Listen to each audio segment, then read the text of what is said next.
One of the things we talk about on the show a lot is how authenticity can really be a bull's concept when it comes to women, and the double standards, said Aminatou Sow, who co-hosts the podcast with journalist Ann Friedman.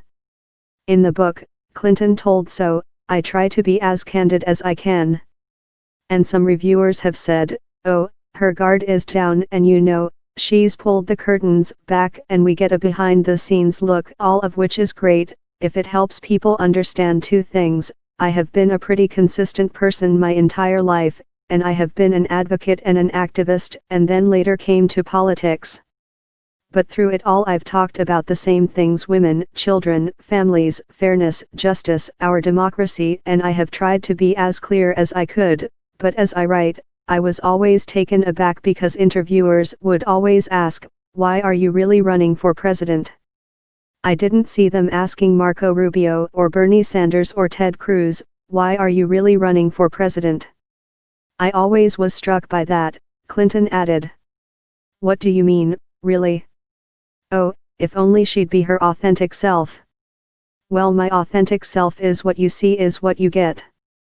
And I was not going to be enticed or berated into being something that I'm not."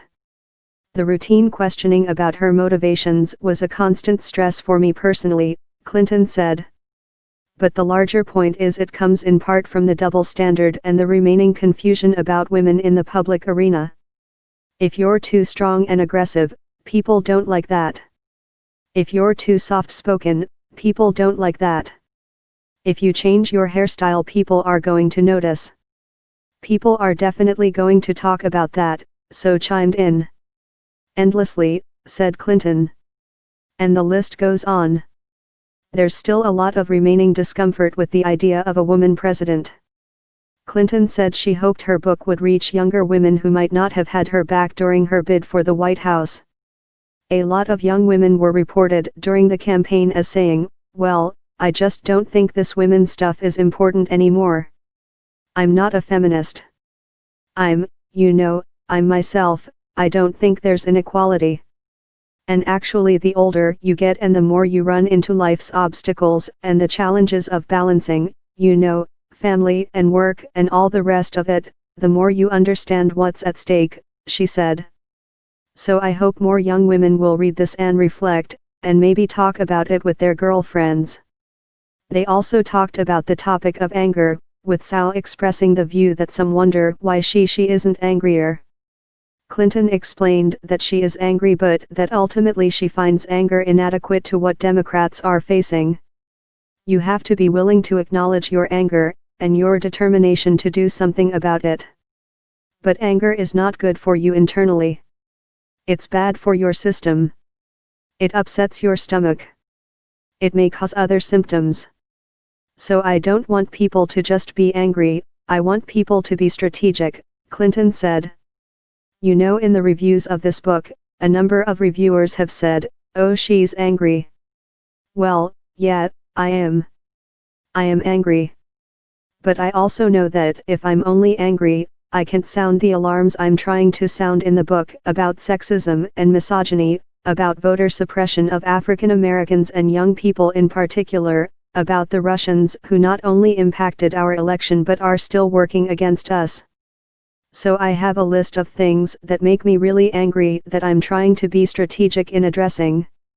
That's why she started the group Onward Together to provide funding to grassroots anti-Trump resistance groups and groups working toward flipping Congress in 2018, she said.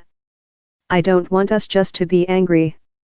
I want us to win," she said, adding that she proudly considers herself a member of the resistance. "I consider the fact that I didn't go away, that I didn't get, frightened off by my critics on both the right and the left, as part of my personal resistance," she said. "I think I've got a lot of experience. I have some insight that I'm going to keep sharing and talking about. If you don't want to hear it, don't listen. We are facing a clear and present danger from this administration," she said. "There's a lot at stake for everybody in this.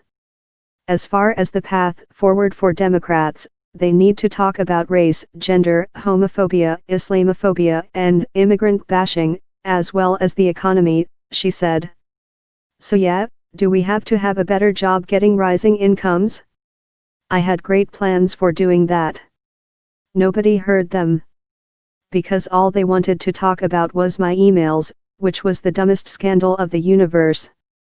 Dumb mistake, but an even dumber scandal. We have to stand up to Trump on all grounds, she said. Not just a few.